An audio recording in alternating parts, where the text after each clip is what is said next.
여러분 안녕하세요. 스가랴서 따라잡기의 시간입니다. 오늘부터 1장 이제 나아가 보도록 하겠습니다. 스가랴가 다리오 왕 2년 8월째 되는 날, 서기로 치면 BC 약 520년경으로 이렇게 추정이 됩니다. 물론 학자에 따라서 1, 2년 이렇게 오차가 있기는 합니다만 중요한 것은 하나님의 말씀이 임했다는 것입니다. 하나님의 말씀이 임했다는 것이 의미하는 것은 무엇일까요? 늘 성경을 읽지만 또 설교를 듣지만 하나님의 음성을 직접 듣는 경험을 늘 하는 것은 아닌 것 같습니다. 특별히 성령께서 강하게 역사하셔서 이 말씀이 정말 하나님의 음성이구나. 또 하나님께서 이 말씀을 이 시대를 향하여 또 어떤 사람들을 향하여 주신 말씀이구나. 이렇게 확실하게 고백할 수 있는 그런 사건이 일어날 수 있다는 것입니다. 스가랴가 청년의 때에 하나님의 말씀을 받았습니다. 우리도 그런 순간을 사모하는 분들이 많이 계시죠? 시대가 어려울 때일수록 정말 하나님의 말씀이 그리웁습니다. 하나님의 계시와 또 이 시대를 향한 계획이 무엇인지를 안다는 것. 그런 사람이 없기 때문에 정치가 혼란스럽고 사회가 더욱더 암울한 것이 아닐까요? 주의 말씀은 내 발의 등이요 내 길의 빛이라고 했습니다.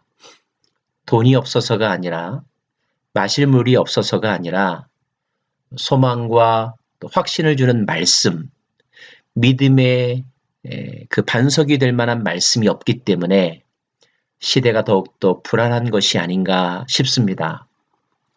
바라기는 하나님의 음성을 듣는 이들, 바르게 듣는 이들이 있기를 바라고 그런 지도자들의 지도력에 따라서 이 사회가 움직여졌으면 하는 마음입니다. 자, 먼저 스가랴에게 임한 하나님의 말씀의 첫 번째 주요 메시지는 무엇일까요? 1절부터 3절, 1절부터 7절까지의 말씀이 그 첫 번째 내용을 다루고 있는데 그 핵심으로 3절 말씀을 같이 한번 보기를 원합니다. 너는 그들에게 말하기를 만군의 여호와께서 이처럼 말씀하시되 너희는 내게로 돌아오라. 만군의 여호와의 말이니라. 그리하면 내가 너희에게로 돌아가리라. 만군의 여호와의 말이니라. 우선 우리가 이 문장에서 눈에 들어오는 특별한 표현이 있습니다. 반복해서 나오는 표현. 빨간 글씨로 되어 있기 때문에 여러분 금세 알으실 수 있죠? 즉 만군의 여호와라는 표현입니다.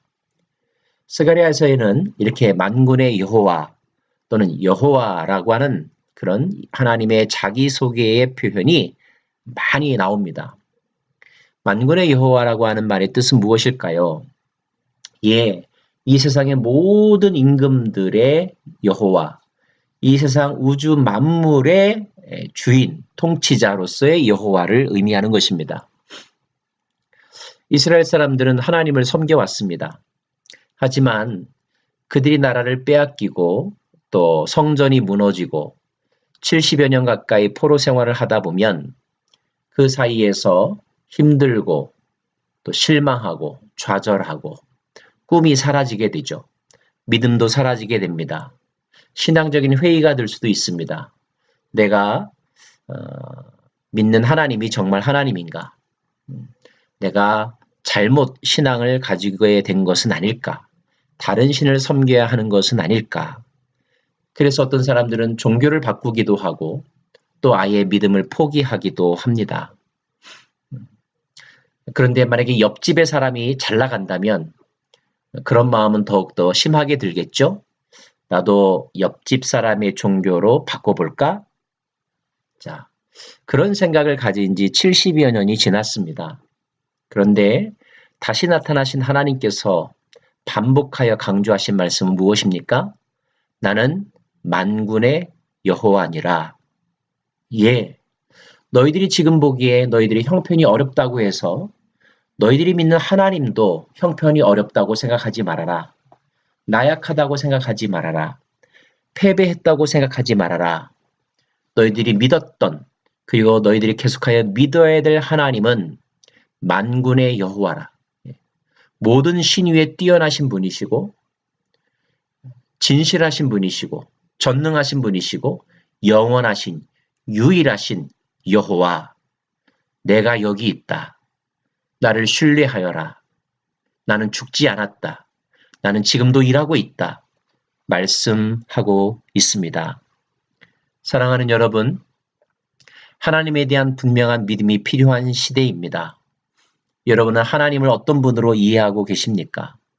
그렇습니다. 오늘 말씀에 의하면 하나님은 만군의 여호와이십니다. 이스라엘과 그리스찬들만 다스리는 하나님일 뿐만 아니라 이방인들과 넌 크리스찬들도 하나님의 통치 아래 있다는 사실을 기억하십시오. 우리나라, 우리 교회의 하나님일 뿐만 아니라 내 옆 동네에 또 인접국가에도 하나님은 여전히 하나님이라는 사실을 기억하십시오. 그 하나님이 이렇게 말씀하십니다. 너희는 내게로 돌아오라. 너희는 내게로 돌아오라. 그리하면 내가 너희에게로 돌아가리라. 너희는 내게로 돌아오라. 그리하면 내가 너희에게로 돌아가리라. 하나님이 우리에게 돌아오겠다라고 하는 말씀은 사실 하나님이 우리를 떠나신 적은 없습니다.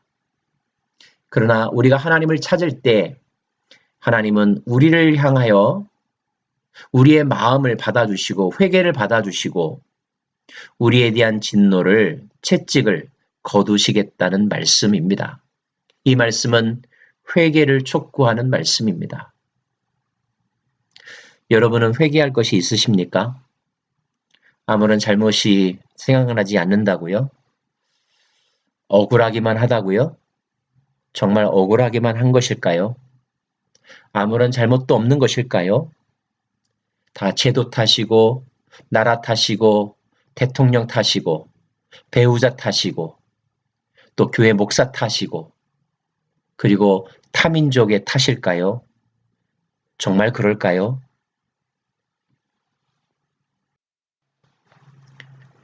이어서 하나님은 스가랴에게 환상을 보여주십니다.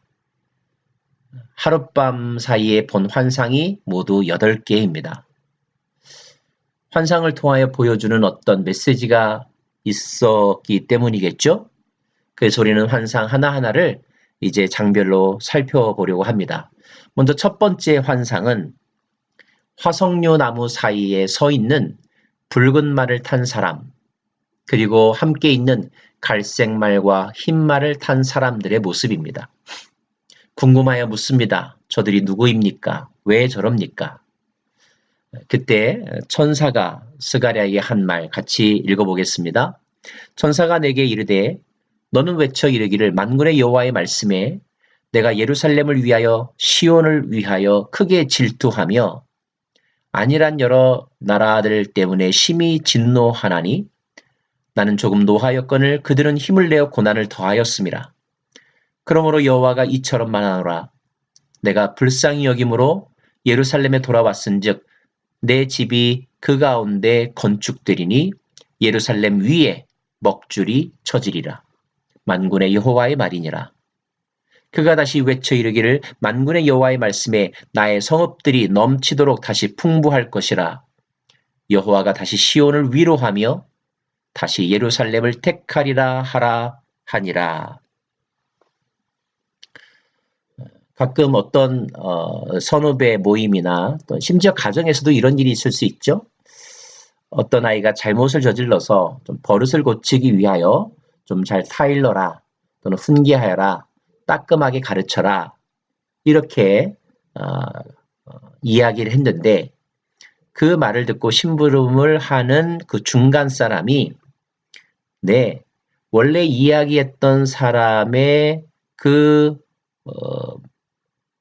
분노의 정도보다 더하여 자기 감정까지 실어서 그 훈계의 대상이 되는 사람을 너무 잔혹하게 다루는 경우 오늘 말씀은 바로 그와 같은 의미인 것 같습니다.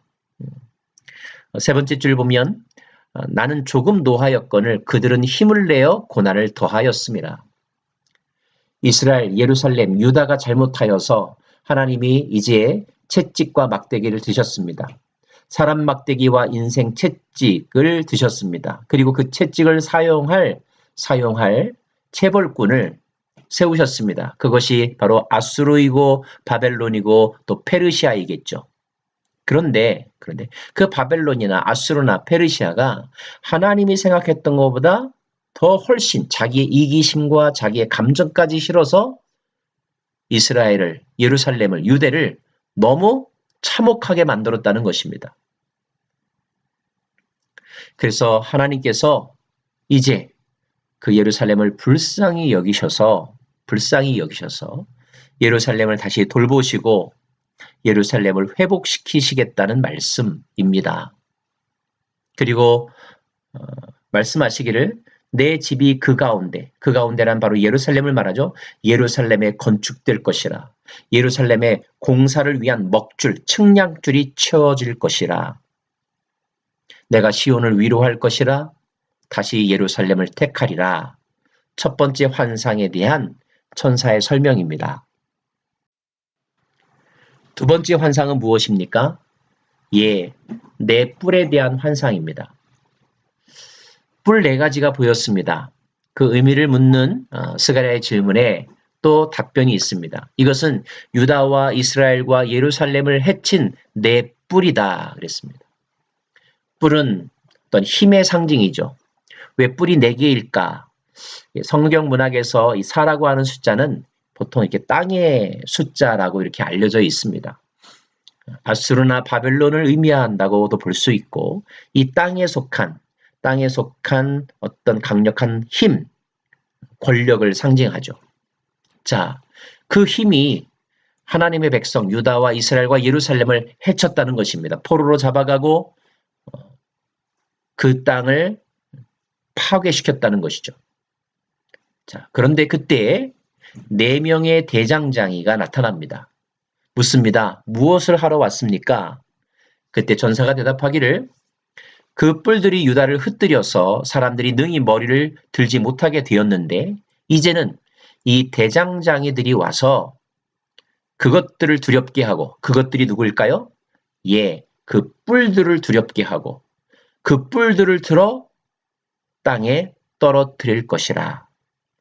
유다 땅을 괴롭혔던 하나님의 백성을 괴롭혔던 그 뿔들을 오히려 꺾어버릴 것이라.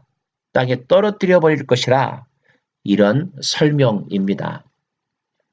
스가랴가 본 환상의 내용은 환상뿐만 아니라 그 환상의 의미에 대하여 명확하게 천사의 음성을 빌러 해석까지 해주고 있기 때문에 다른 복잡한 해석 또는 해석의 차이가 존재할 필요가 없습니다. 그 환상의 구체적인 내용이 확실합니다. 자, 첫 번째와 두 번째 환상의 그러면 결론은 무엇입니까? 하나님이 예루살렘을 회복시키고 예루살렘에 다시 성전을 세울 것이라. 그 성전은 보이는 성전이기도 하면서 또 보이지 않지만 또 진적으로 영적으로 참된 성전을 다시 세울 것이다 라고 하는 하나님의 약속이요 계획입니다. 더불어서 하나님의 백성을 괴롭혔던 그 땅의 세력들, 이 세속의 세력들, 단지 힘으로만 의지하는 사단의 세력들을 하나님의 사람들이 와서 넘어뜨릴 것이라, 떨어뜨릴 것이라 이 예언의 말씀을 주신 것입니다. 사랑하는 여러분, 이런 환상의 가장 기본은 먼저 3절에서 나와 있는 대로 너는 내게로 돌아오라 내가 너에게로 돌아가리라 이 말씀입니다. 어려운 환경 속에 또 개인적으로 국가적으로 미래를 생각하면서 절망과 또 두려움 가운데 계신 여러분, 특별히 지금 한국 땅과 한국을 둘러싼 주변 강대국들과의 치열한 외교전 또는 국가 간의 긴장 관계 속에서 앞으로 정말 어떻게 일이 전개될지, 중동 지방에서는 또 동아시아에서는 어떤 일이 일어날지 예측할 수 없는 상황 가운데 우리는 기도할 수밖에 없습니다. 그런데 이 기도를 하면서 우리가 붙잡아야 될 말씀은 너는 내게로 돌아오라 내가 너희에게로 돌아가리라.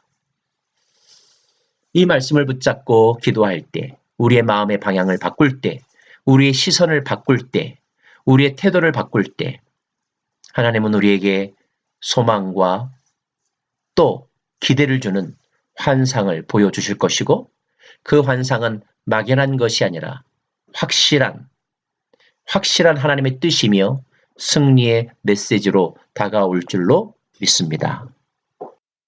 사랑하는 여러분 축복합니다. 우리 모두 하나님 만군의 여호와 그분의 살아계신 하나님의 유일하신 아들 예수 그리스도 그리고 하나님과 예수의 영 성령님께로 돌아가십시다. 그분께서 우리를 향하여 우리에게 돌아오시고 보여주시고 부어 주실 것입니다. 아멘.